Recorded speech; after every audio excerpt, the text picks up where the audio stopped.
सोमवार की रात को विवेक का खून हो गया और हमें तुम पे शक है। साफ साफ बताओ, विवेक को क्यों मारा तुमने? सर मैंने विवेक का खून नहीं किया है, और वैसे भी उसके घर के बाहर सिक्योरिटी गार्ड थे, तो कोई कैसे उसके घर में घुसकर मार सकता है? सिक्योरिटी गार्ड्स कुछ नहीं कर पाए क्योंकि उन्हें कोई दिखाई नहीं। क्या मतलब?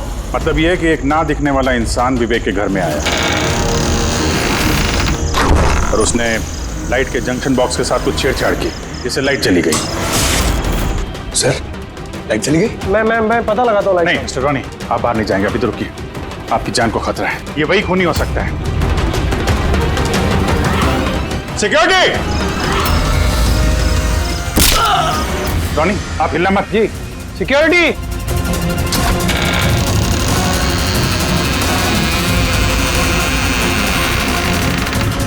कौन है उधर? सर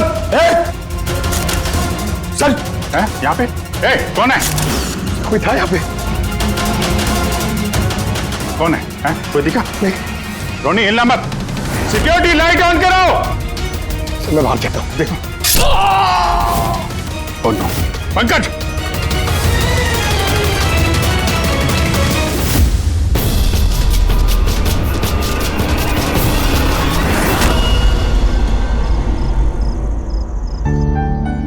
वीना, आज दिन भर सिर्फ काम काम और काम ही रहा है।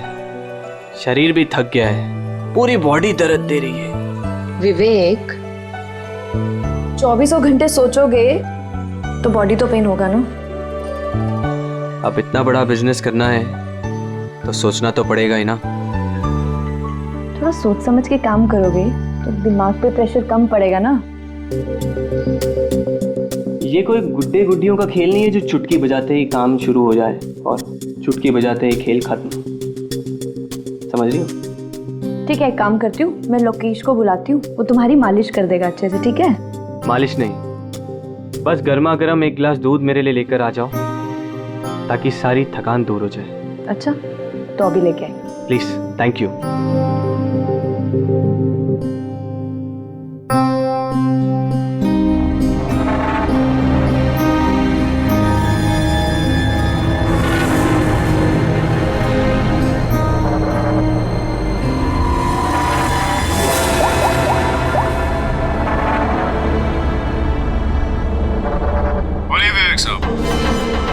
सब ठीक ठाक है?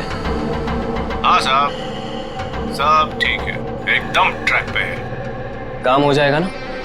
आपको जुबान दिया साहब, काम हो जाएगा। जो भी तुम्हें सही लगे वो सब करो, तुम्हें पूरी छूट है, मगर उसको फिक्स कर दो। आप चिंता मत करो साहब, वो तैयार हो जाएगा। उसको तैयार करना मेरे बाएं हाथ का काम है। गुड।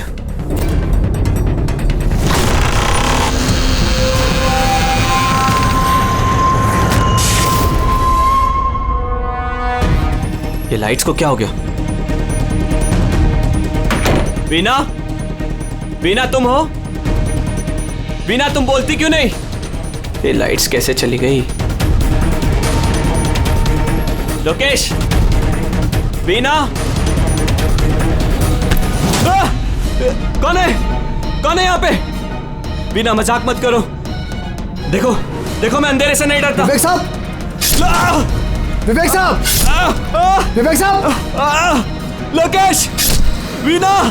लोकेश जल्दी आओ, कोई है कमरे में। विवेक साहब! विवेक साहब दरवाजा खोलिए! विवेक साहब! क्या हुआ साहब?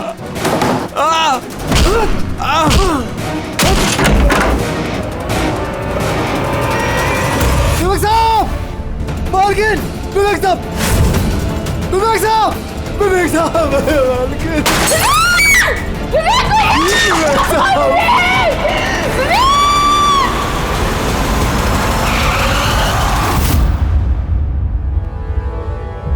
सर लगता है कई बार चाकू से वार किया है। ये देखिए, कटने का और चाकू घोंपने का निशान है। घाव के पैटर्न देख के लगता है कि ये घाव चाकू के नहीं है, किसी और चीज से खून किया गया है। ऐसा क्यों लगता है सर आपको? ये देखो, ये जो घाव के पैटर्न देख रहे हो एकदम बराबर बराबर है, एक ही साइज के, और ये ज्यादा गहरे नहीं है। अगर चाकू का घाव होता तो बड़ा होता, गहरा होता, और ऐसे पैटर्न में नहीं बनता। मतलब सर चाकू जैसा ये कोई छोटा हथियार है और उसे बार बार मार के खून किया। लगता तो ऐसा ही है यार। आप कहाँ थे आप जब ये खून हो? साहब मैं नीचे अपने कमरे में था। जब विवेक साहब की चीखने की आवाज सुनी तो मैं दौड़ के ऊपर आया। साहब मैंने दरवाजा खोलने की बहुत कोशिश की लेकिन दरवाजा अंदर से बंद था। विवेक साहब अंदर से जोर जोर से चिल्ला रहे थे, इसलिए मैं दरवाजा तोड़ के अंदर गया और मैंने देखा कि जब दौड़ के अंदर आए तो आपने खूनी को नहीं देखा यहाँ पे? यही तो अजीब है साहब, खूनी दिखा ही नहीं। दरवाजा बंद था अंदर से? हाँ साहब।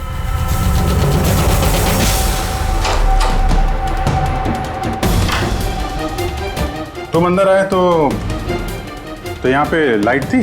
साहब उस वक्त लाइट नहीं थी। जब मैं दरवाजा खोल के अंदर आया तो लाइट आ गई।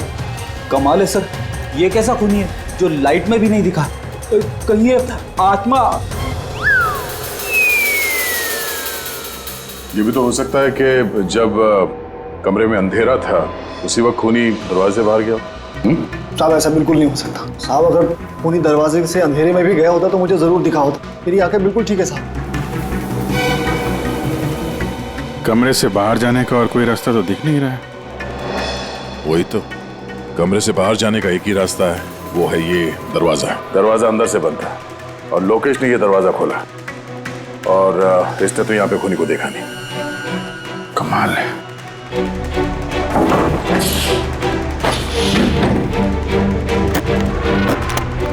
क्योंकि अंदर से बंद है, यहाँ से तो खूनी आ नहीं सकता। तो खूनी अंदर कैसे आया? और फिर बाहर जाते हुए किसी को दिखा नहीं? सर मेरी दादी एक भूतिया कहानी सुनाती थी।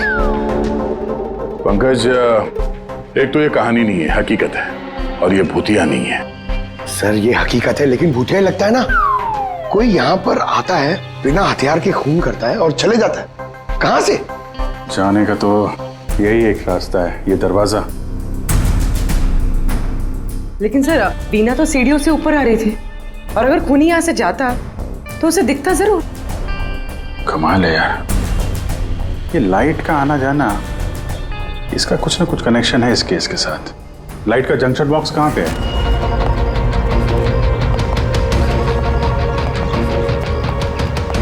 सर यही जंक्शन बॉक्स है।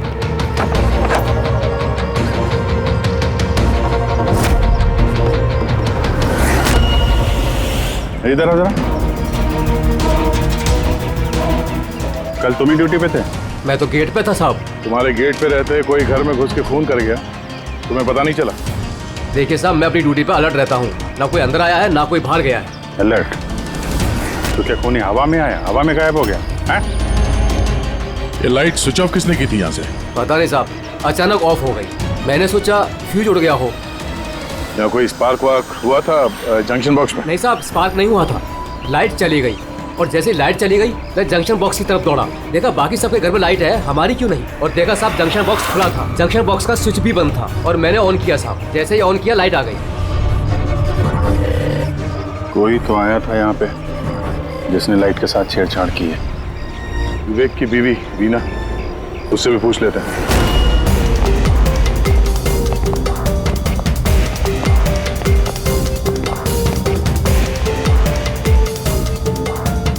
वीना जी, हमें मालूम है ये थोड़ा मुश्किल समय है आपके लिए, पर हम लोग भी थोड़े हैरान हैं कि यहाँ पे सबके रहते हुए विवेक का खून हो जाता है और किसी ने भी खूनी को देखा नहीं। सर इस बात का जवाब मेरे पास भी नहीं है। मैं खुद हैरान हूँ, खूनी कहाँ से हवा बनकर आया और कहाँ चला गया।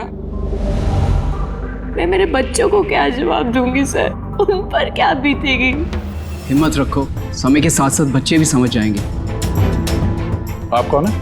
सर मैं विवेक का बिजनेस पार्टनर हूँ। मेरा नाम राकेश है और मैं अभी जापान से लौटा हूँ। किस सिलसिले में जापान गया था? सर एक बिजनेस के मामले में गया था। क्या बिजनेस क्या करते हैं? सर विवेक और राकेश एक जापान में ऑयल बेसिन का बिजनेस शुरू कर रहे थे। जापान की सी में जॉइंट वेंचर था इंडिया और जापान में। दोस्त तो गया ही, पता नहीं अब इस कंपनी का क्या होगा। विवेक की किसी से कोई दुश्मनी थी क्या, या आजकल कुछ स्ट्रेस में हो, कोई धमकी भरे फोन, ऐसा कुछ? नहीं सर, कभी किसी की धमकी या फिर कुछ ऐसा उन्होंने नहीं बताया, लेकिन वो जापान की डील को लेकर काफी टेंशन में रहते थे। किस तरह की टेंशन? डील होगी भी या नहीं। लेकिन सर एक बात और थी। क्या? सर कुछ दिन पहले विवेक एक बहुत अजीब आदमी से मिले थे। अरे आप चिंता मत करो, आपने मुझ पर भरोसा किया, अपना वादा पूरा किया, अब मैं भी आपका वादा पूरा करूंगा। पुलिस को भनक भी नहीं होनी चाहिए। साहब पप्पन नाम है मेरा, मुझ पे भरोसा है ना? विश्वास है इसलिए काम दिया है तुम्हें। बस अब पप्पन का कमाल देखो। पप्पन? देखिए, जैसा आपने बताया उससे तो यही लगता है कि ये पप्पन कोई पुराना मुजरिम है और हर मुजरिम का रिकॉर्ड है हमारे पास। आप उसकी फोटो देखेंगे तो पहचान लेंगे? जी सर। ठीक है, फिर तो जल्दी इस पप्पन का पता चल जाएगा और उसने क्या किया था वो भी।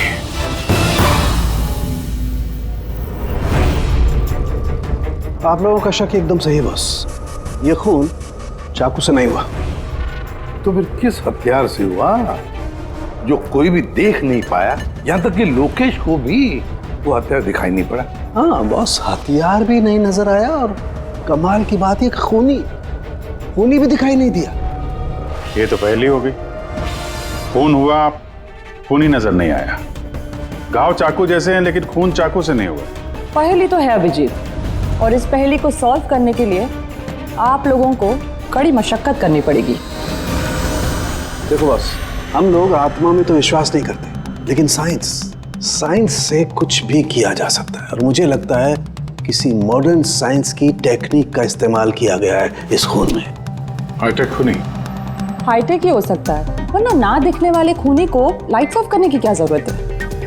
माना कि ये खूनी हाईटेक है, मगर कहीं ना कहीं उंगलियों के निशान तो छोड़े होंगे ना उसने?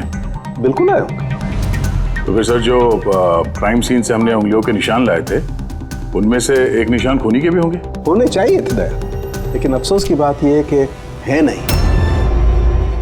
आप लोग जो भी फिंगरप्रिंट्स लेके आए उसमें सिर्फ विवेक और उसकी पत्नी के फिंगरप्रिंट्स हैं जो एकदम क्लियर है।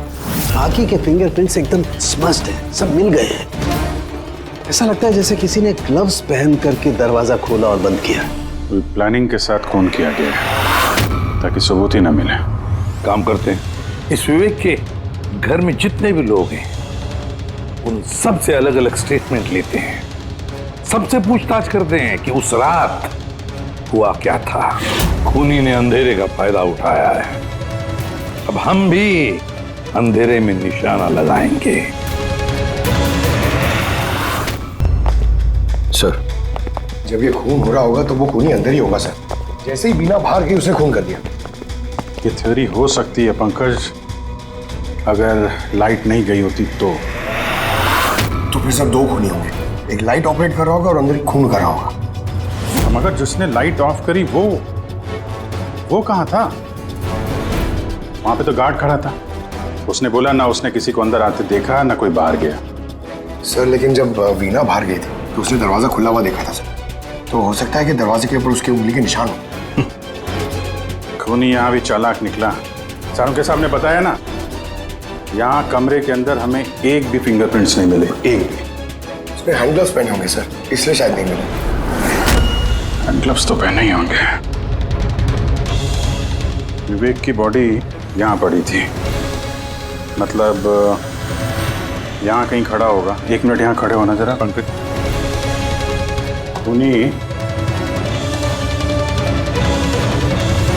खूनी जब अंदर आया तो दरवाजा खुला हुआ था। जैसे ही लाइट गई खूनी अंदर आया, उसने दरवाजा बंद किया, अंधेरे में उसने विवेक का खून कर दिया। क्योंकि जब लोकेश आया था तो ये दरवाजा अंदर से बंद था। हाँ सर, खूनी अंदर ही होगा सर।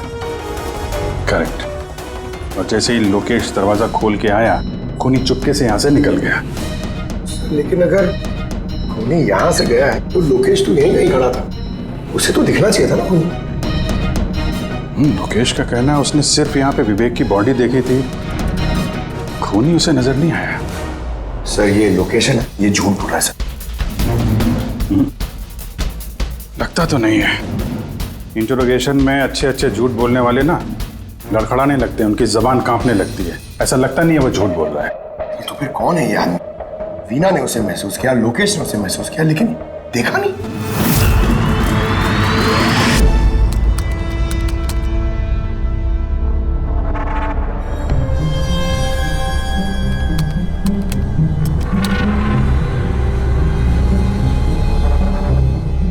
सर, मरने से पहले विवेक ने जिस नंबर पे फोन किया था वो नंबर एक दिन पहले चोरी हो गया था और अब वो अनअवेलेबल आ रहा है। अनअवेलेबल है?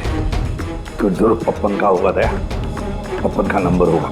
क्या पता चला उसके बारे में? सर पूरी ट्रेस कर रही है, उसका क्रिमिनल रिकॉर्ड भी चेक करिए सर, बहुत जल्द पता चल जाएगा। यही है। यही है सर? सर ये देखिए सर, हमारे रिकॉर्ड्स में तो कई सारे पप्पन हैं, लेकिन वीना के बताए अनुसार ये वही आदमी जिसकी हमें तलाश है। सर ये वही आदमी है जिसे मैंने विवेक के साथ देखा था। हमारे रिकॉर्ड के हिसाब से तो ये मुजरिम बहुत ही खतरनाक है सर, खूनी है। और अगर विवेक ने इसे पैसे दिए हैं तो जरूर खून किया होगा इसने। और अभी ये बेल पे बाहर है और पुलिस स्टेशन पे हाजिरी देने के लिए जाता है रोज। कौन से पुलिस स्टेशन में जाता है ये हाजिरी देने के लिए?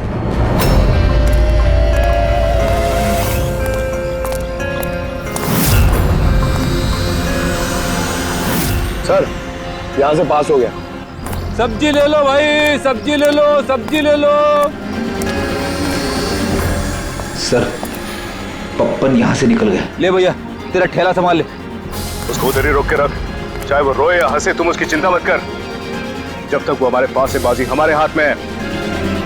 तुम लोग मेरा इंतजार करो और कुछ भी गड़बड़ हुआ ना तुम में से किसी को नहीं छोड़ूंगा मैं। ये चिड़ी का गुलाम तुम्हारी तरफ गया था, देखना जरा।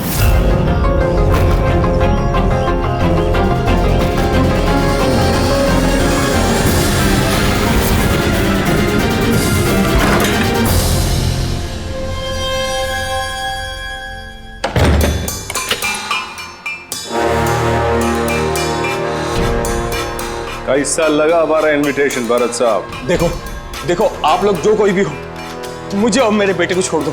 मैं आप लोगों से रहम की भीख मांगता हूँ। रहम। ओके फाइन, एक काम करो, मुझे तुम यहाँ पर रोक लो, लेकिन मेरे बेटे को छोड़ दो। मुझे ना तो तुम चाहिए ना तुम्हारा बेटा। मैं चाहता हूं कि तुम विवेक सर की बिड पास करो। विवेक सर खुश तो मैं खुश। ये पॉसिबल नहीं है। मैं इंडियन मिनिस्ट्री में एक एम्प्लॉय हूँ।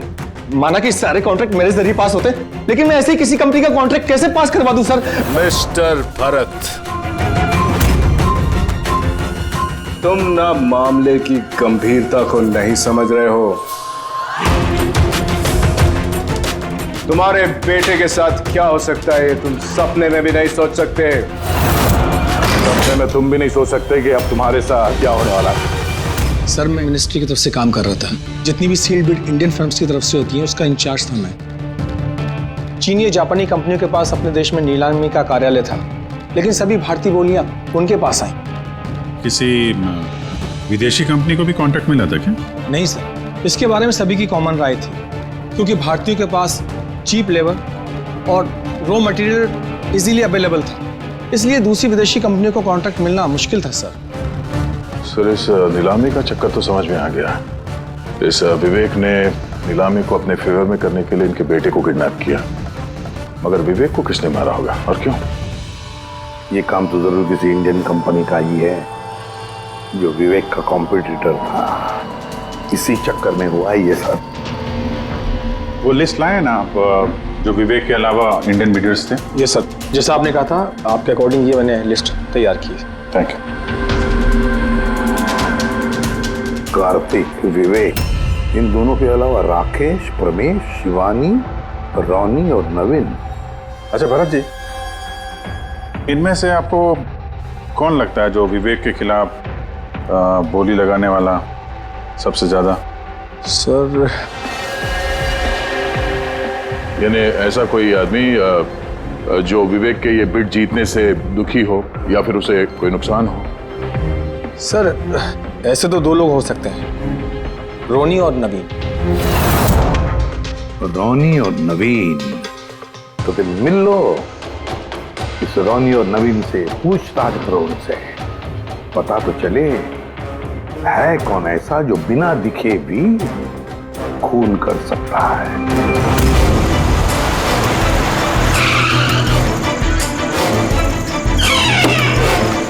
जी कहिए, किससे मिलना है? रोनी साहब को बोलो सीआईडी वाले आए।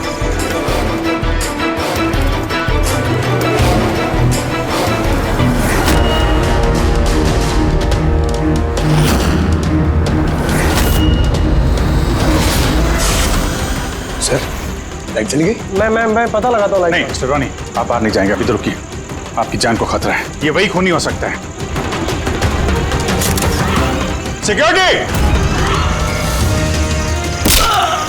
रोनी आप हिलना मत। सिक्योरिटी! सर यहाँ कोई है? कोई है? सर यहाँ कौन है इधर?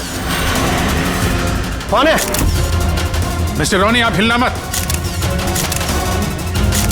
सर मैं देखता हूँ, देखो। पंकज!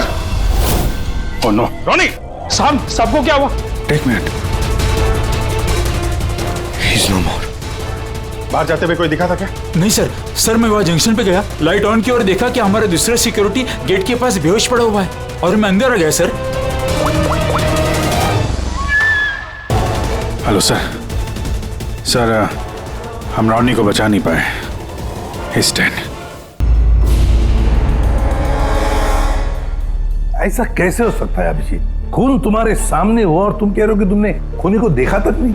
हाँ सर, पहले तो हम सुनी सुनाई बातों पे यकीन कर रहे थे, पर यहाँ तो हम लोग वहाँ मौजूद थे सर, कोई नहीं दिखा। मतलब विवेक के खून की जैसा? हाँ सर। ये किस तरह का खूनी है सर, जो है मगर दिखाई नहीं देता? वही तो। पर इतना पक्का है कि मैंने वहाँ पे कुछ शैडो जैसी देखी थी, कुछ अजीब सी। एक्सप्लेन करना मुश्किल हो रहा है मगर। सालुंखे, यार फोटो से कुछ पता चल रहा है तुझे? बॉस लगा हुआ तो हूँ, शायद कुछ हाथ लग जाए, लेकिन एक बात पक्की है, ये खून भी वैसे ही हुआ है जैसे इससे पहले को खून हुआ है। ये देखो, बस ये देखो, यहाँ फोटो में ये हल्की सी रोशनी में ये कुछ आकृति दिखाई दे रही है, शैडो जैसी, बिना आकार के। ये क्या है ये समझ में नहीं आ रहा है। सालुंखे साहब, मैं पहले से कह रहा था, ये जरूर कोई आत्मा है। सर वो जो कोई भी था, मैंने उसे महसूस किया था सर। मैंने उसे पकड़ने की कोशिश की लेकिन वो हाथ में ही नहीं है। देखो यार, ये आत्मा कुछ नहीं होता। बॉस ये क्या है ये अभी तक पता नहीं लगा पाया। सालुंखे, ये किस किस्म का हथियार इस्तेमाल किया इस खूनी ने? ये बॉस, ये हथियार है, इसे शूरिकेन कहते हैं बॉस। शूरिकेन? तो इस तरह का हथियार तो मैंने मार्शल आर्ट्स वाली फिल्मों में देखा है। अरे इसे तो वो निंजाज यूज करते हैं, वो निंजा। सर ये जापानीज हथियार है, निंजाज स्टाइल के हथियार इस्तेमाल करते हैं। जापान निंजा, और ये ऑक्शन भी जापान में होने वाला है सर, तो कहीं इन सबका कनेक्शन जापान से तो नहीं? बिल्कुल है, जापान से कनेक्शन है। इस राकेश से मिलना पड़ेगा। वही गया था ना जापान, किसी डील के बारे में बात करने। राकेश, तुम विवेक के पार्टनर हो, है ना? तो तुम तो जरूर जानते होंगे कि विवेक ने बिड हासिल करने के लिए पप्पन नाम के किसी गुंडे को हायर किया था, भरत के बेटे को किडनैप करने के लिए, है ना? नहीं सर, इसके बारे में मुझे कुछ भी मालूम नहीं। अरे ऐसा कैसे हो सकता है? इतनी बड़ी बात और पार्टनर को पता भी नहीं? सर वो मुझसे काफ़ी बातें छुपाता था, इसलिए बिजनेस में भी लॉस हो रहा था। वो इतना बेताब रहता था कि लॉस कवर करने के लिए वो क्या क्या करता था और कहाँ जाता था मुझे बिल्कुल मालूम नहीं है। अच्छा, वैसे आप जापान गए थे ना विवेक के खून से पहले? हाँ गया था। क्या करने गए थे आप? ऑलरेडी प्रोजेक्ट का मामला था, इसके लिए मैं जापान गया था, मगर विवेक यहीं से सारे ऑपरेशन हैंडल कर रहा था। ऑयल का प्रोजेक्ट? क्या क्या प्रोजेक्ट था, जरा डिटेल में बताओ तो सही। जापान में एक द्वीप है जिसे ऐतिहासिक और पवित्र माना जाता है। वहाँ के लोग ऑलरिक प्रोजेक्ट को लगाने के लिए मना कर रहे थे। पवित्र समंती द्वीप? क्या पवित्र है उस आइलैंड में? कुछ पुराने योद्धाओं को वहाँ पे दफनाया गया था, जैसे समुराइज, रॉनिन्स और निंजास। सामुराई, रोनिन, निंजास, पुराने योद्धाओं को दफना दिया था वहां पर। सर ये कोई इत्तेफाक है या कुछ और? ये जो निंजास है ये पुराने दौर के हथियारे थे सर जापान में, और आज भी काफी लोग इन लोगों को मानते हैं। तो वो लोग नहीं चाहते होंगे कि उस जगह पे ये ऑयल ड्रिलिंग हो और उन लोगों ने इन्हें। हाँ हो सकता है दया, हो सकता है, पर ये भी तो हो सकता है कि इन लोगों की आपसी दुश्मनी है, कोई बिजनेस राइवल। सर ये नवीन तो नहीं हो सकता, क्योंकि जब दूसरा खून हुआ तब मैं और पूर्वी उसी के साथ थे। तो फिर ये बचे 3 बिडर्स, शिवानी, प्रमेश और कार्तिक, तीनों को बुला लेते हैं यहाँ पर। कार्तिक, प्रमेश, शिवानी, तो तुम 3 भारतीय थे विवेक के साथ बिड करने में जापान में, मगर डील हमारे हाथ में आई नहीं, और इसी वजह से विवेक और रोनी का खून हुआ है। कार्तिक आप कहाँ थे जब ये दोनों खून हुए? सर मैं मीटिंग में ही था, आप मेरे एम्प्लॉय से पूछ सकते हैं सर। और प्रमेश? सर मैं सामाजिक व्यक्ति हूँ, और सर इसके गवाह सर वो अफसर हैं, और सर जिस वक्त खून हुआ मैं उनका साथी था सर। तो ये भी तो हो सकता है ना कि ये खून तुम लोगों ने करवाया? सर हम क्यों खून करवाने लगे, सब अपने अपने नसीब का खाते हैं सर, और डील नहीं हुई तो क्या हुआ सर, कभी ना कभी कोई ना कोई डील तो हो ही जाएगी। वैसे आप कहाँ थे शिवानी जब ये खून हुआ? सर मैं जापान गई थी। और क्या करने गई थी आप जापान में? सर एक मजबूरी आ गई थी। मजबूरी?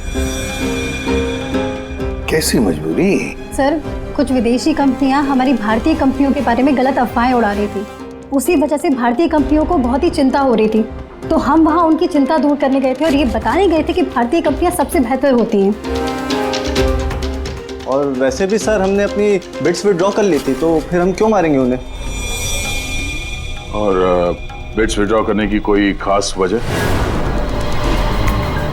सर वजह सर ये थी कि हम लोग अपनी ज़िंदगी में सर टेंशन नहीं चाहते हैं, और सर हम लोग किसी भी तरह का कोई रिस्क नहीं चाहते हैं।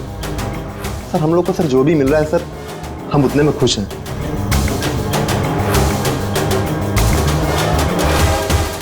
सर अब तो ये नवीन ही बचा, इसने तो बिड भी वापस नहीं लिया।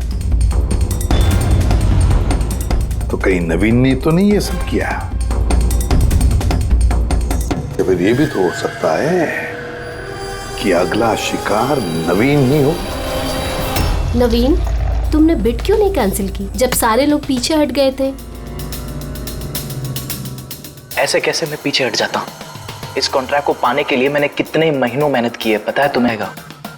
मुझे लगा कि अगर ये कॉन्ट्रैक्ट मेरे हाथ में आ गया तो मेरी सारी दुनिया बदल जाएगी। अब तो दुनिया से जाने की ही नौबत आ गई है। तुम समझते क्यों नहीं हो? अगर तुम चले गए तो मेरा क्या होगा? डरने की कोई बात नहीं है, हमें कुछ नहीं होगा। सीआईडी की पूरी टीम हमारे साथ है। अरे सीआईडी वालों के सामने वो मार के चला गया, और सीआईडी वाले क्या किए? कुछ नहीं कर पाए वो।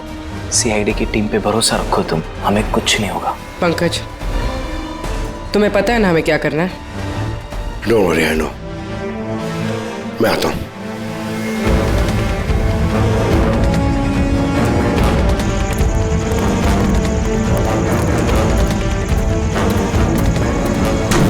ये है वो जंक्शन बॉक्स जिसकी वजह से सारा पंगा हो रहा है। मैं देखता हूं ये कौन है। ये जगह सही है।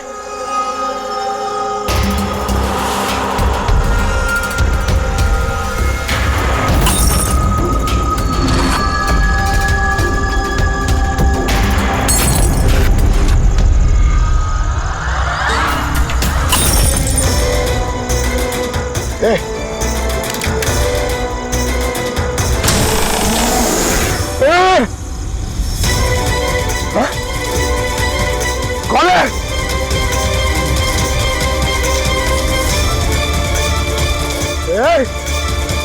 मारा!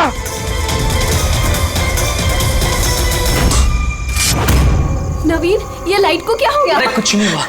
नहीं नहीं, वो आ गया है। कुछ नहीं होगा, कुछ नहीं होगा आपको, प्लीज रिलैक्स हो जाइए।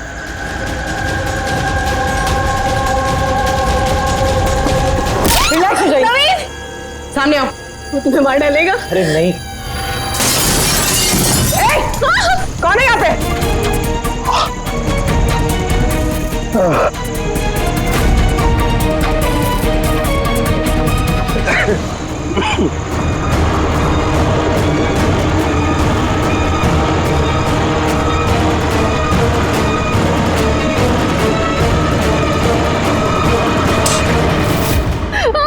आप लोग ठीक है? हाँ?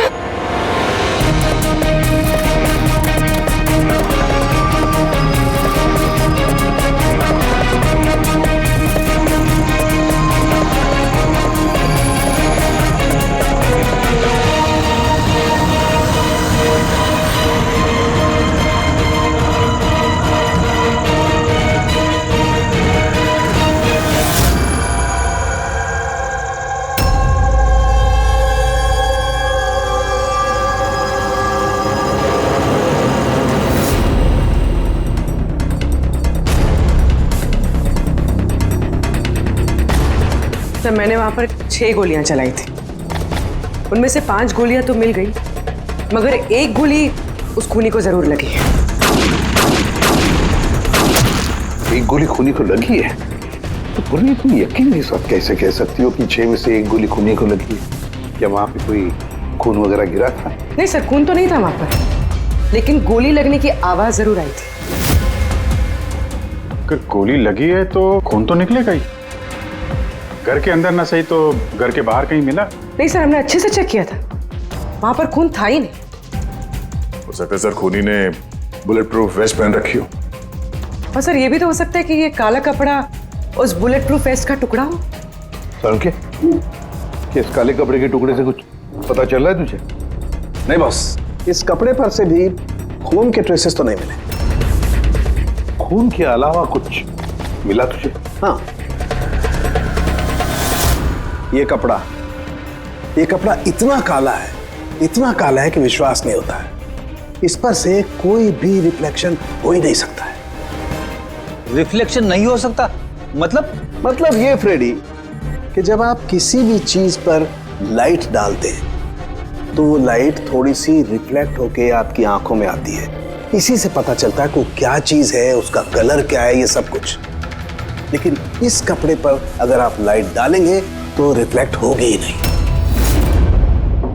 इस कपड़े पे लाइट मारेंगे तो ये कपड़ा दिखेगा नहीं ना। मैं दिखाता हूं, ये देखो, ये यहां पर ये लाइट है। अब हम इसे ट्रैवल करते हैं इस कपड़े पर और ये देखो लाइट गायब। माय गॉड, मतलब इस कपड़े ने सारी की सारी लाइट एब्जॉर्ब कर ली। और ये देखो, कपड़े से बाहर आए तो फिर से लाइट दिखाई देना शुरू हो गई। अजीब कपड़ा है, पूरी लाइट एब्जॉर्ब कर लेता है। पता ही नहीं चल रहा था कपड़ा है कि नहीं। इंसान के नवीन की जान को खतरा है, जो भी है जल्दी बता दे। बॉस, मैं जानता हूं कि ये क्या है और खून कैसे हुआ है।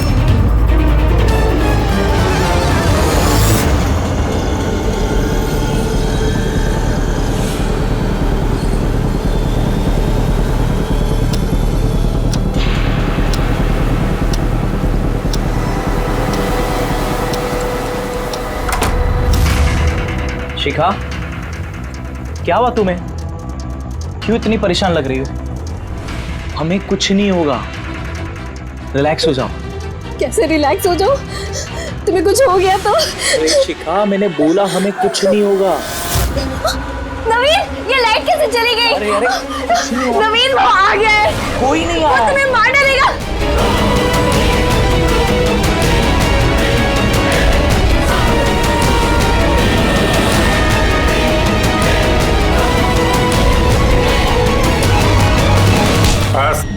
एक गिलास दूध अपने हाथों से लेकर आ जाओ, सारी थकान दूर हो जाएगी। अच्छा, अभी लेकर आती हूँ। Please, thank you.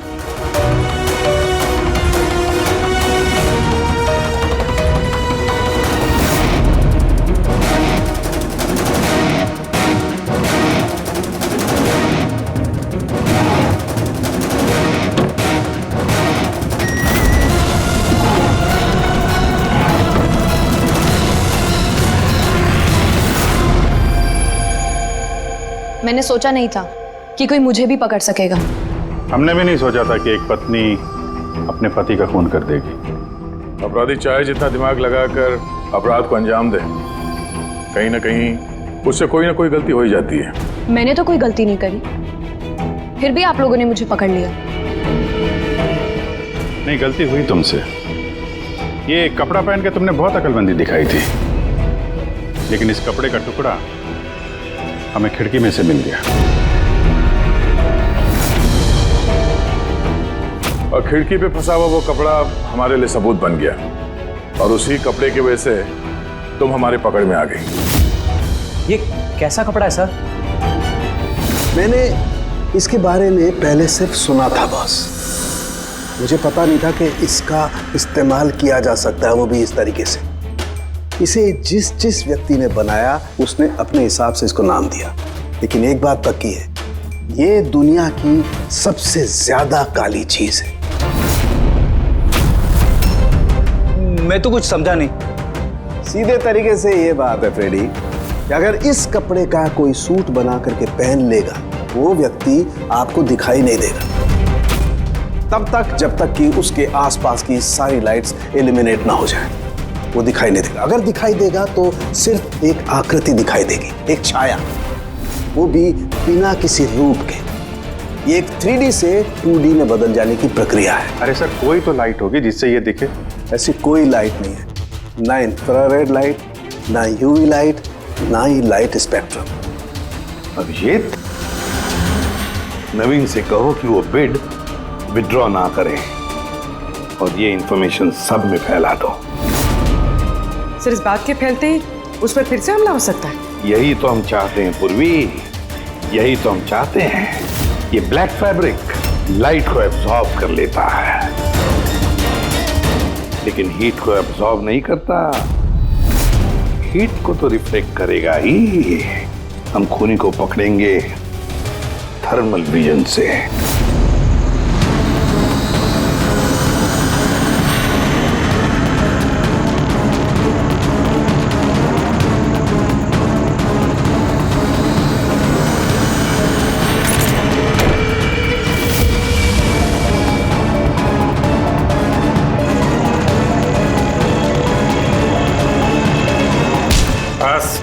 खेल खत्म। किस तरह से इस काली ड्रेस की वजह से तुम्हारा खेल खत्म हो गया? हाँ?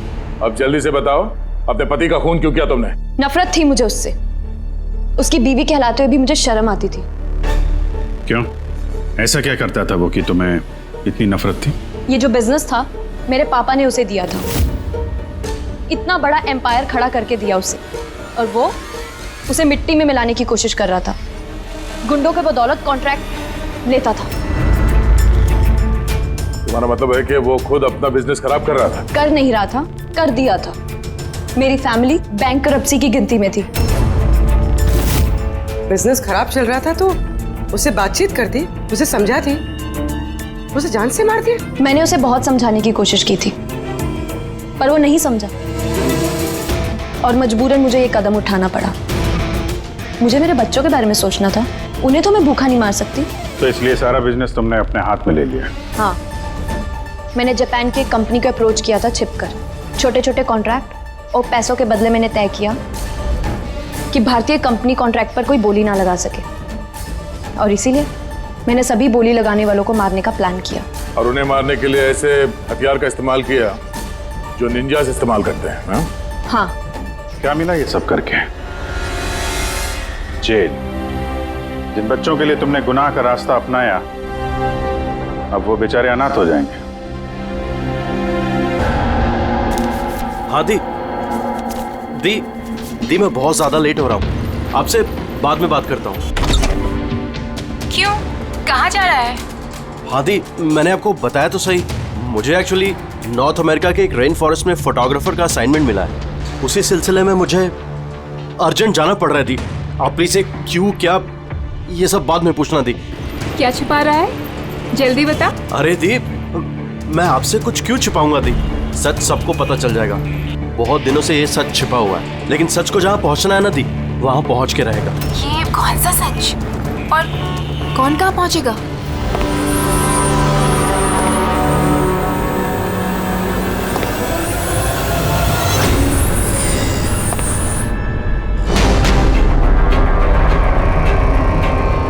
मायादी मेरे पास बिल्कुल टाइम नहीं है। एक्चुअली मुझे लग रहा है कोई है यहाँ पे। बहुत कुछ हुआ है दी, बहुत कुछ हुआ है, लेकिन मैंने वही किया जो मुझे सही लगा। केतन, साफ साफ बात कर, क्या हुआ है? इस वक्त मेरे स्टूडियो में कौन आ सकता है? दरवाजा खोल। दीप, कोई दरवाजा खोल रहा है। दीप, केतन जल्दी खोल वरना। कौन है? हेलो, क्या हुआ? खुलता है कि नहीं? हेलो केतन भाई। देखो, आगे मत बढ़ो। कहाँ है वो फोटो? मैंने क्या किया है तुमने? बोलो। केतन, केतन बोल। मैंने कुछ नहीं किया। बोल दे, नहीं तो मरेगा तू। प्लीज आगे मत बढ़ो। फोटो कहाँ है? जल्दी बोल दे, बता दे। बता दे, नहीं मैंने तो कुछ नहीं मरेगा किया। तू आज। देखो, मैंने कुछ नहीं किया। तो बैठेगा। आगे मत बढ़ो।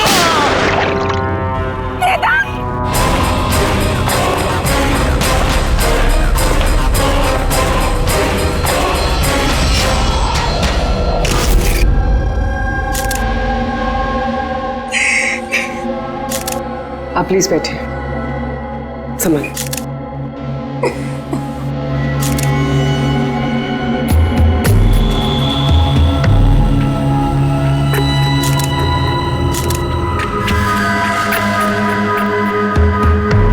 ये क्या?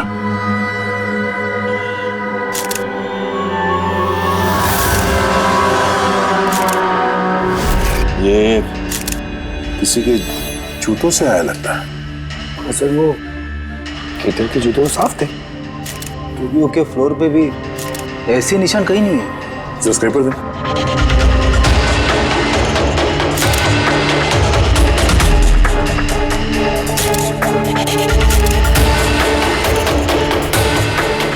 तो मिट्टी या कीचड़ तो नहीं लगता। ऑयल जैसा कुछ है। एक काम करो, स्टूडियो में जितने भी फिंगरप्रिंट जैसा उठा लो।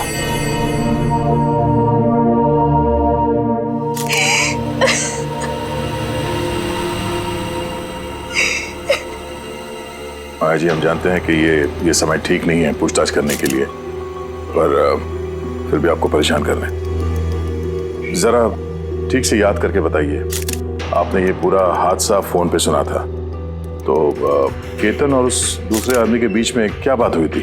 वो आते ही बुरे तरीके से केतन को मार रहा था। वो चीख रहा था, चिल्ला रहा था, चीजें इधर उधर टूटने की आवाजें आ रही थी। मैंने कुछ नहीं किया। देखो, आगे मत बढ़ो, मुझे कुछ नहीं मालूम ना।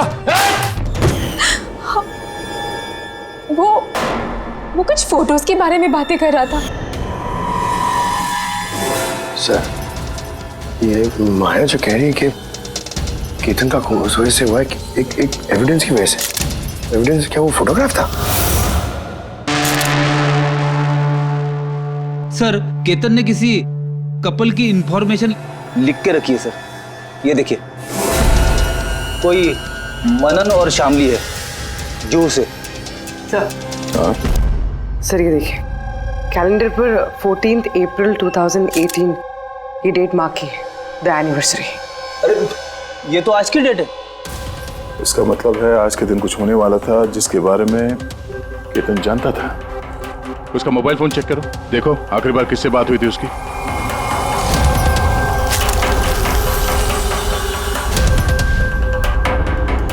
सर, टीएम क्राफ्ट वर्कर्स को फोन किया था शाम को 8:30 बजे। TM craft workers? वो भी केतन के मर्डर के ठीक आधा घंटा पहले।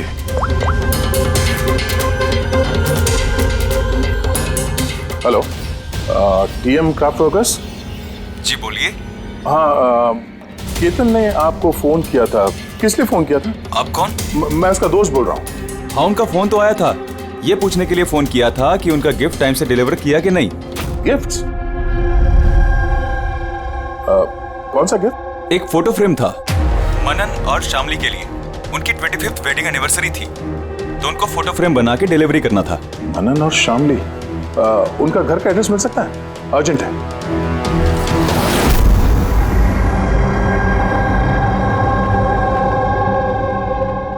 फोटो किसने भेजी? किसने भेजी? केतन? ये केतन कौन है? और इस तरह से हमारी फैमिली पिक्चर भेजने का क्या मतलब है? कैसे जानता है वो हमारी फैमिली को? अरे किसी ने कोई मजाक किया होगा।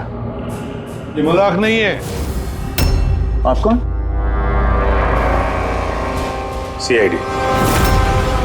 सीआईडी? केतन नाम का एक मशहूर फोटोग्राफर था, उसका खून हो गया इस फोटो की वजह से। पर सर, एक फोटोग्राफ के चक्कर में कोई किसी का मर्डर क्यों करेगा? लेकिन सर हम तो किसी केतन को जानते भी नहीं। केतन को नहीं जानते तो फिर उसने आप लोगों की फोटो आप ही को क्यों भेजी? पता नहीं। पर हमने तो कभी ऐसी फोटो खिंचवाई भी नहीं है। और ना ही ऐसी दीवार हमारे घर पर है। सर हमने तो कभी नहीं देखा।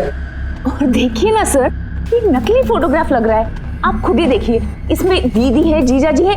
सर ये खाली कुर्सी रखने का क्या मतलब है इसका? सर हमें तो लगता है कि किसी ने गलत तरीके से फोटो बनाकर हमें भेज दी है। गलती से नहीं, जानबूझकर आया है आपके लिए ये। और वो भी अपनी जान कुर्बान करके। सर किसी ने मनन की फैमिली को मर्डर के चक्कर में फंसाने की कोशिश की है। वैसे आप कौन?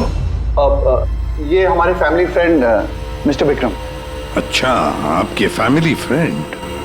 सर इसमें ये मैसेज भी है, she is hiding, save her. शायद केतन आप लोगों से किसी को ढूंढने के लिए कह रहा है। ढूंढने के लिए?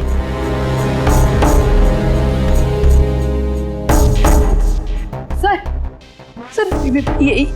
ये फोटो तो मेरी बेटी रिया जैसी लग रही है। सर पता नहीं किसका हाथ पकड़ कर खड़ी है। देखो ना, ये हमारी बेटी जैसी ही लग रही है। नहीं, ये रिया नहीं है। ये रिया नहीं है। ये येलो कलर की ड्रेस मेरी रिया नहीं पहनी थी जब वो गायब हुई। लगता है केतन रिया को ढूंढने के लिए कह रहा है। ये रिया है, देखो ना। ये रिया नहीं है। एक मिनट, कब से गायब है आपकी बेटी रिया? 12 साल। 12 साल? सर ये 12 साल के बाद कोई किसी की इंफॉर्मेशन क्यों देगा? रिया 12 साल से रिया गायब है। कोई ना कोई वजह तो जरूर होगी ये फोटो भेजने की। सर कोई वजह नहीं है, ये सिर्फ एक कोइंसिडेंस है। और 12 साल के बाद अचानक कहाँ से रिया की इंफॉर्मेशन मिल गई उसे? सर देखिए, ये रिया हो ही नहीं सकती। रिया की मौत 12 साल पहले हो चुकी है। ये रिया कैसे हो सकती है? ये रिया ही है। मैंने देखो ना, ये हमारी बेटी रिया ही है। के पीछे पड़ी है रिया ही। संभालिए अपने आप को। देखो तुम। अरे जाओ जल्दी।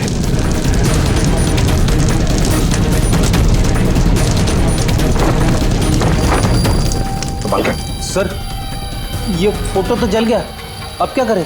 कोई बात नहीं, दूसरा मिल जाएगा। खुद भी काम करो, टीएम क्राफ्ट वर्क्स में जाके इसका दूसरा फोटो बनवा लो।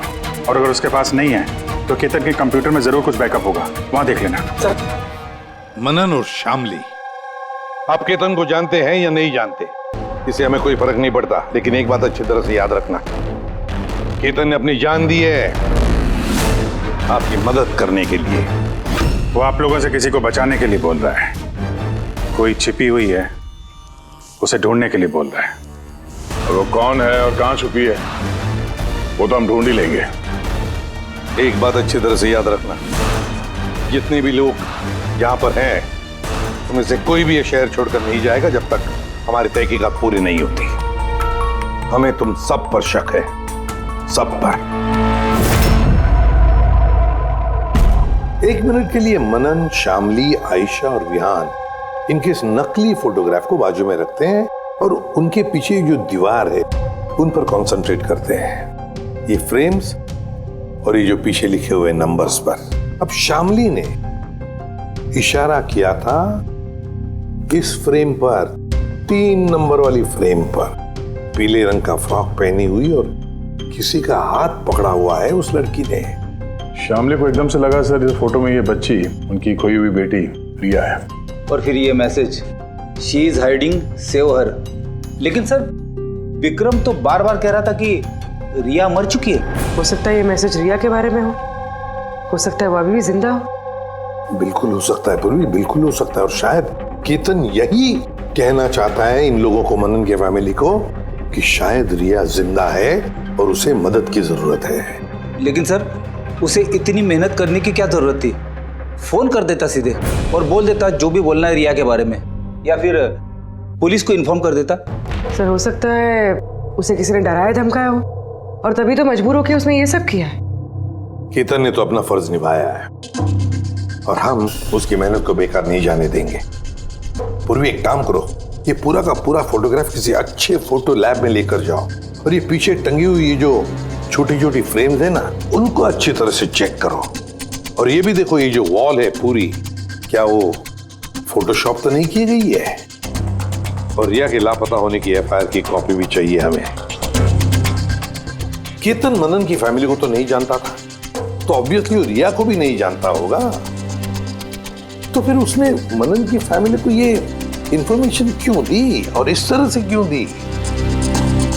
सर, केतन का खूनी जरूर रिया के फैमिली से जुड़ा हुआ है सर। इन सारे लोगों के फोन रिकॉर्ड्स चेक करो फ्रेडी, और साथ साथ केतन के फोन रिकॉर्ड्स भी।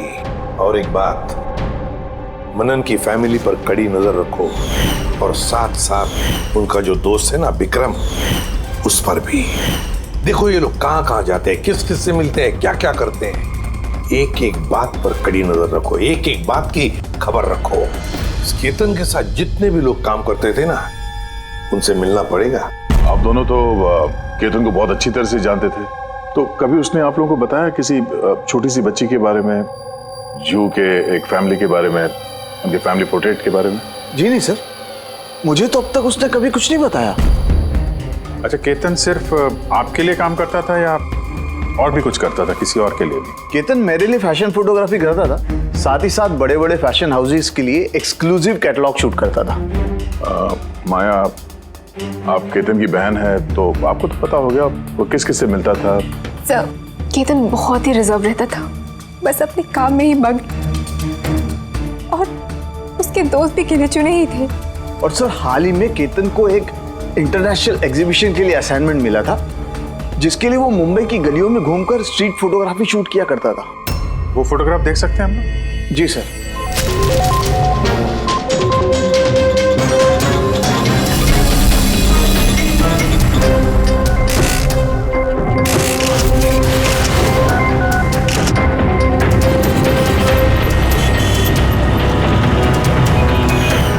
इतना अच्छा पोर्टफोलियो बनाया था सर, एग्जीबिशन में सबमिट ही नहीं किया।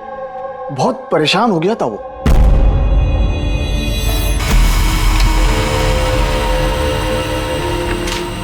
ये वॉल और उस पे लगे हुए सारे फोटोज एंड नंबर्स असली है। और बाकी सब? जिसने भी ये बनाया है उसने सिर्फ इस वॉल के ऊपर फैमिली वालों की फोटोज डाल दी है, इस खाली कुर्सी के साथ, ताकि ऐसा लगे कि फैमिली वालों ने इस वॉल के आगे बैठकर फोटो खिंचवाई। हाँ, लेकिन ये दीवार तो पक्का असली है। काफी एक्सपर्ट इंटीरियर डिजाइनिंग का काम लगता है। मैग्नेटिक वॉल है ये, आजकल बहुत कम जगहों पे देखने को मिलती है। Magnetic wall? हाँ, मैग्नेटिक वॉल बनाने के लिए वॉल को एक स्पेशल पेंट से पेंट किया जाता है, जिसके केमिकल कंपोजिशन में मैग्नेटिक एलिमेंट्स होते हैं, जो उस दीवार को मैग्नेटिक प्रॉपर्टीज दे देते हैं। यानी ये दीवार तो ऑलमोस्ट मैग्नेट जैसी है। एकदम सही। अब उस पे कोई भी मेटेलिक चीज बिना किसी हुक या कील के चिपका सकते हो या निकाल सकते हो। उसी तरह ये वॉल भी मैग्नेटिक वॉल है। Thank you. Thank you ma'am. Mumbai की गलियों में घूम घूम के फोटोग्राफी कर रहा था। जरूर वहीं पे इसे रिया के बारे में कोई ना कोई क्लू मिला होगा, वहीं किसी गलियों में।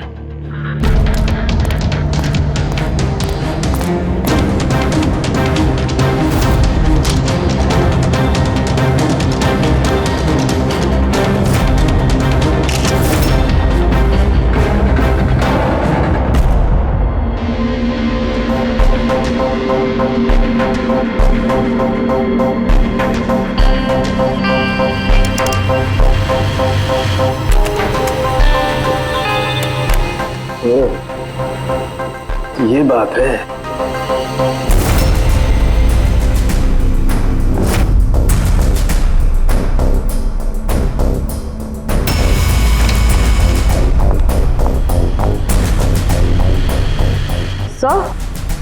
ये देखिए।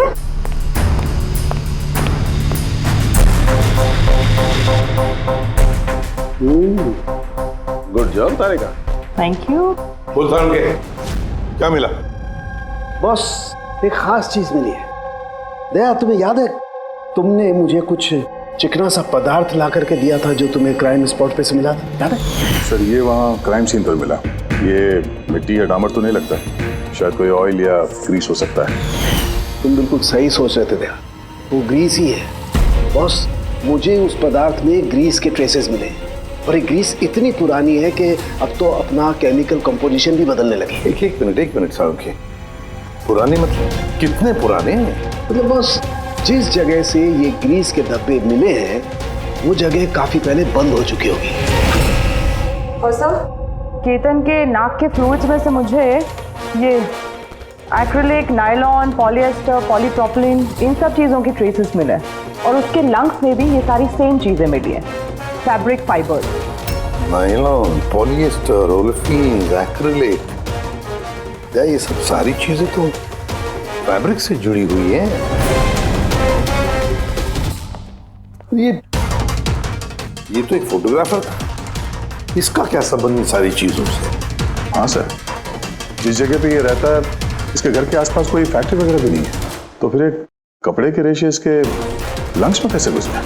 हो सकता है ऐसी जगह पे आता जाता हो। हाँ बॉस, कोई फैक्ट्री, कारखाना, मिल, और बार बार जाता होगा सर, तभी ये पॉसिबल है। बार बार जाता होगा केतन ऐसी जगह पे, पर क्यों, किस लिए? सर, श्यामली डिप्रेशन में चली गई है, वो घर से बाहर ही नहीं निकलती।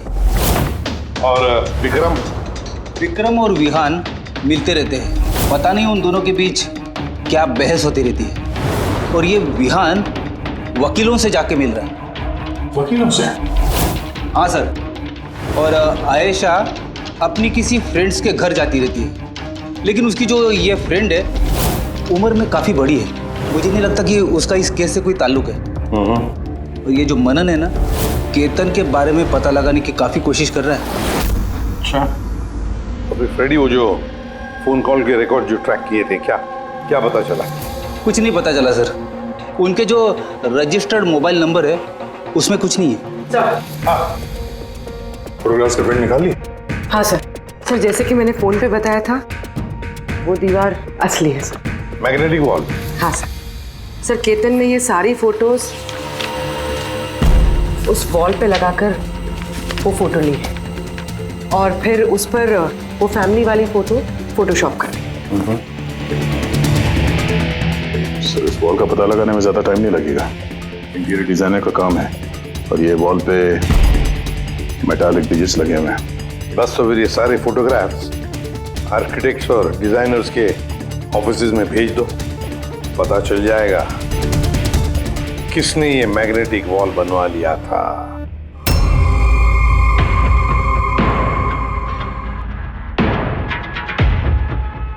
अब ये जो फैमिली बैठी हुई है, इनके पीछे जो दीवार है वो आपने बनाई है क्या? सर, एक NRI इंटीरियर डिजाइनर है, वो अपने बोल्ड और क्रिएटिव डिजाइन को लेकर काफी फेमस है, हो सकता है उसी ने वो बनाई हो। ऑफ कोर्स ये मेरे ही डिजाइन्स है, मैजिक लाइफ एड लैब्स के लिए डिजाइन की थी मैंने। इट्स अ मैग्नेटिक वॉल, ये सारे नंबर्स मैग्नेटिक मटेरियल के हैं जिसे बिना कोई हुक या कील के लगा भी सकते हैं और निकाल भी सकते हैं। लेकिन मेरे डिजाइन्स के हिसाब से ये सारे सीरियल नंबर्स में थे, जैसे 1 2 3 4 5 6 7 8 9 10। हाँ, मगर मैम इसमें तो नंबर्स 1 3 2 0 6 7 8 9, ये ऐसे कैसे? हाँ सर, शायद केतन नहीं किया, लेकिन उसने इस वॉल की फोटो क्यों ली? ये तो अब मैजिक लाइफ एड लैब वाले ही बताएंगे। सर, यही है वो वॉल जिसकी आपने हमें फोटो दिखाई थी? हाँ सर, और वॉल पे फोटोज़ के जो एक्चुअल नंबर थे वो ये थे सर। फोटोज़ में जो भी चेंजेस थे वो केतन ने किए थे सर। केतन, ये नंबर्स तो ऑर्डर में थे ना, फिर तुमने सिर्फ 3206 को चेंज कर उसके नीचे स्पेसिफिक फोटोज क्यों लगाई है? कुछ नहीं, वो पजल्स बना रहा, नंबर्स और फ्रेम्स को मिला के एक इंटरनेशनल एग्जीबिशन है उसी के लिए।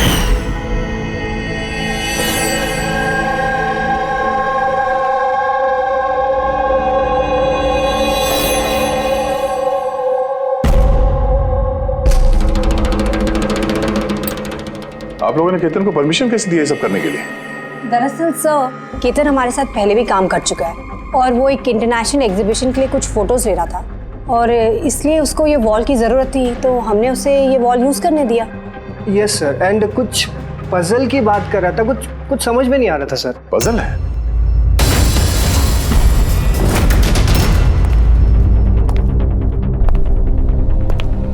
नंबर्स में पजल? उस पोर्ट्रेट में 3206 था और उसके नीचे जो फोटोग्राफ्स हैं, कहीं वो फोटोग्राफ्स ही पजल तो नहीं? हो सकता है केतन हमें उन फोटोग्राफ्स के जरिए रिया की कहानी बताना चाहता हो।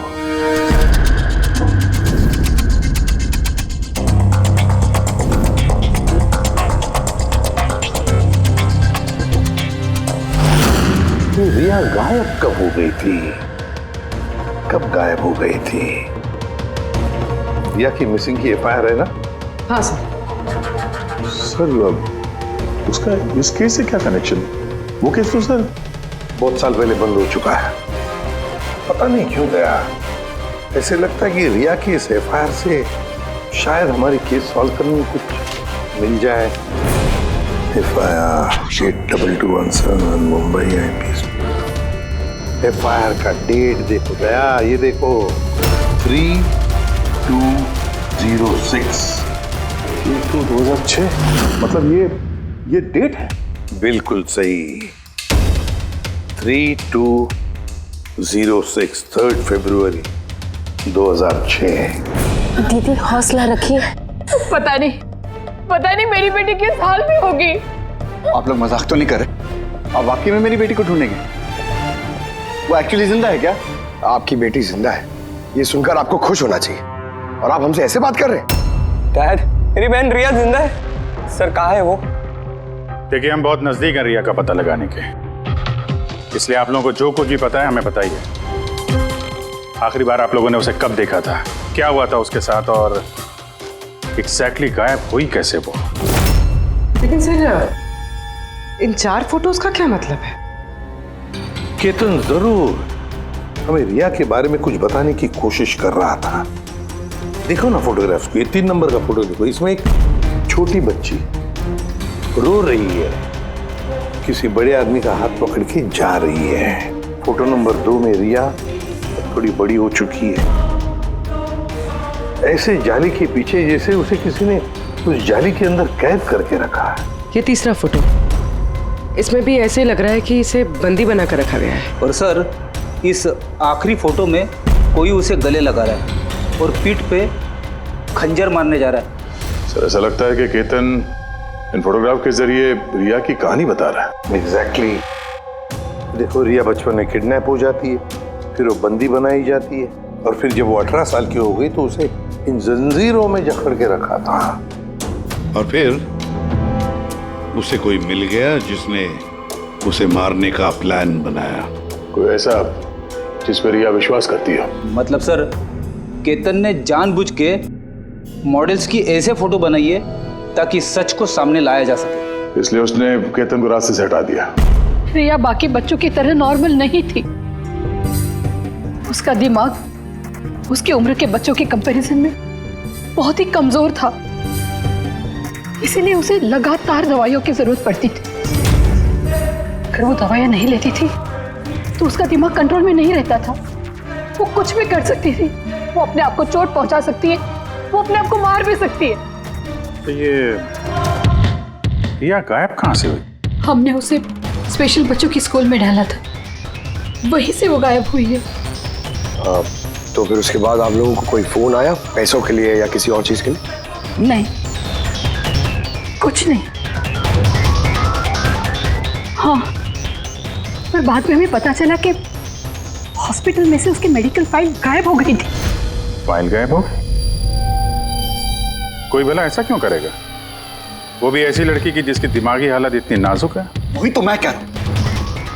अरे जिसकी दिमागी हालत इतनी नाजुक हो, वो लड़की 12 साल कैसे जिंदा रह सकती है? अरे मुसीबत थी वो। कैसे कह सकते हैं आप ये? शर्म आनी चाहिए आपको। बेटी है वो आपकी। एक बात तो समझ में आ गई मिस्टर मनन, अगर रिया मिल भी गई तो आपको ज्यादा खुशी नहीं होगी। लेकिन हम उन्हें ढूंढ के रहेंगे किसी भी तरह।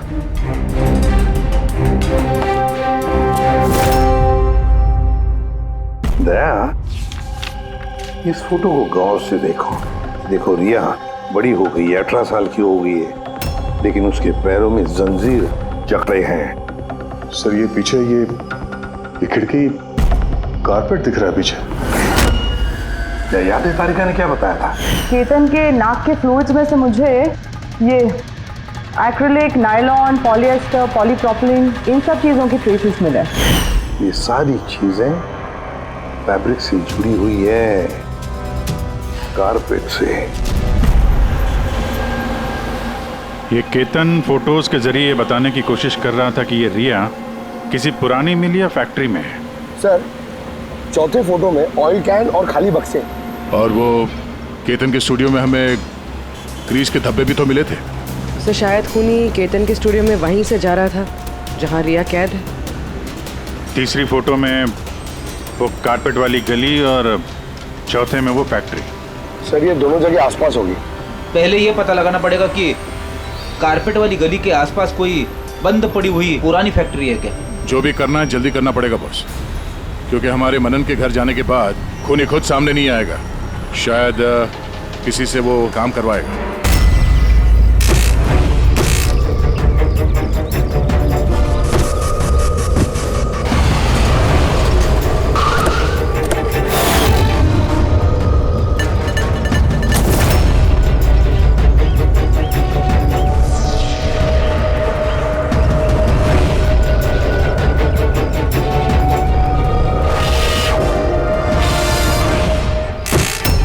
हाँ, इन्होंने ही हमें पैसे दिए थे हमारी फोटो खिंचाने के। 2 दिन के लिए आए थे, तीसरे दिन भी दिखे थे, लेकिन वो शायद किसी का पीछा कर रहा था।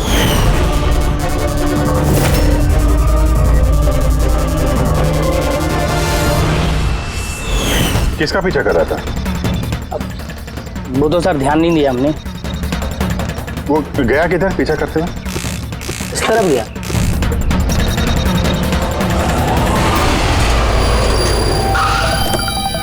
हाँ पहुंच गया हूं मैं, फिक्र मत करो, जिंदा नहीं बचेगी वो।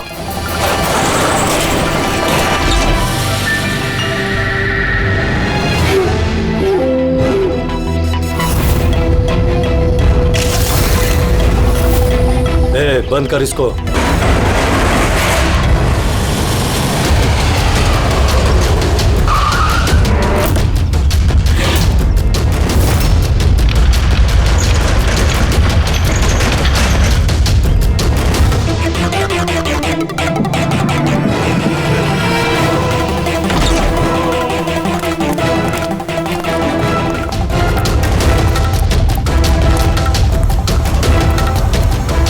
मजबूरी है, बच्ची को खत्म करना पड़ेगा।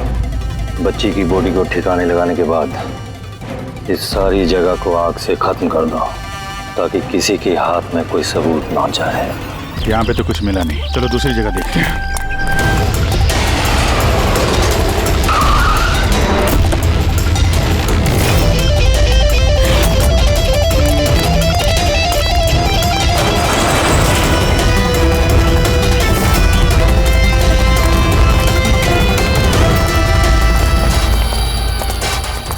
रिया?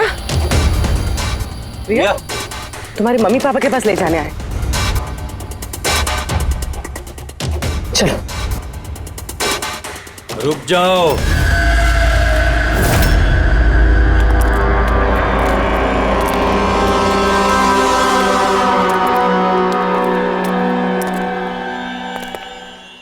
रिया बेटा, आजा आजा बेटा, आजा आजा आजा आजा आजा आजा आजा। रिया रिया रिया आजा आजा आजा। रिया बेटा, ये अंकल के साथ जाएगी। ये बच्ची तुम लोगों के साथ नहीं जाएगी, कोशिश करके देख लो। ये ठीक कह रहा फ्रेडी। ये लड़की हम लोगों को अपना दुश्मन समझ रही है और इसे अपना दोस्त, क्योंकि ये इन लोगों को रोज देखती है। ये बिल्कुल ठीक कह रहा है। और इस मासूम बच्ची को तो ये भी पता नहीं है कि ये आज मरने वाली है।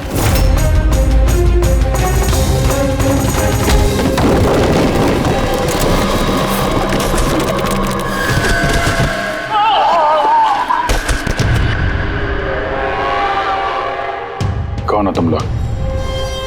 किसने भेजा तुम्हें? ये तुम्हें कभी पता नहीं चलेगा।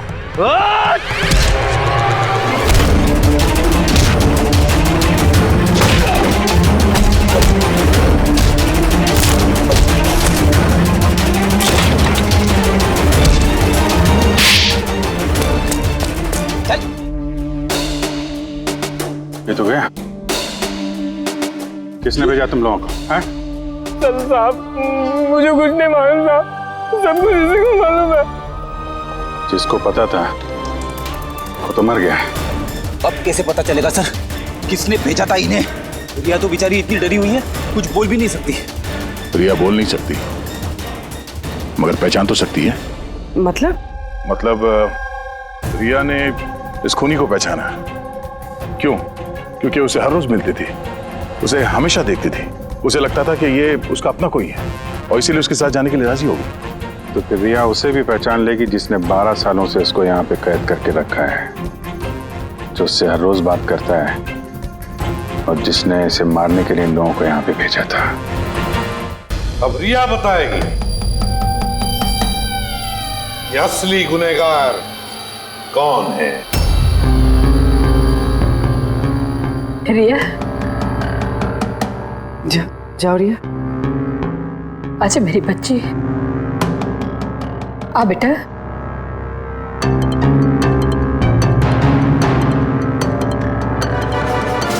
रिया,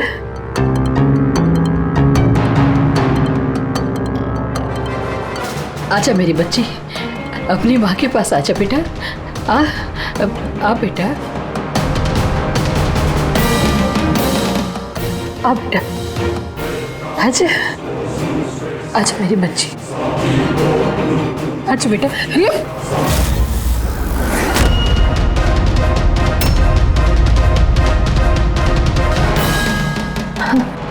ये तो कमाल हो गया कामली जी। आपकी बेटी 12 साल के बाद आपसे मिलती है, लेकिन आपके पास नहीं है, अपने मौसी के गले लग जाती है। ये कैसे? वो तो माँ की जैसी हूँ ना मैं इसकी, बहुत प्यार करती है ये मुझसे, इसीलिए। अरे वाह मौसी जी, आपसे इतना प्यार कि रिया अपनी माँ को पहचान नहीं पाई और आप ही के गले लग गई। क्यों? और जानती है क्यों? क्योंकि पिछले 12 साल से सिर्फ एक ही शख्स है जो रिया से मिल रहा था, बातें कर रहा था, जिसे रिया अपना समझती थी। ये क्या बकवास कर रहे हैं? मैं क्यों मिलूंगी इससे? मैं नहीं मिली इससे। रिया से बिल्कुल मिली थी, पिछले 12 सालों से मिल रही थी तुम। बकवास हम नहीं कर रहे आयशा, बकवास तो तुम कर रही हो। हमने तो उस डॉक्टर को भी ढूंढ निकाला जिसकी मदद से तुम पिछले 12 सालों से रिया को दवाइयां देती थी, उसकी टेस्ट करवा रही थी। मैं किसी डॉक्टर को नहीं जानती, मैं कह रही हूँ ना आपसे, मैंने कोई मेडिकल टेस्ट नहीं करवाया इसका। बिल्कुल करवाई थी। नहीं, मैंने कोई टेस्ट नहीं करवाया। झूठ बोल रही हो तुम, टेस्ट करवाया था तुमने। मैंने कोई टेस्ट नहीं करवाया, मैं सच कह रही हूँ। मैं किसी डॉक्टर को नहीं जानती, मैं तो इसे 12 सालों से वही दवाई दे रही हूँ जो ये 7 साल की उम्र से खाती आ रही है बस।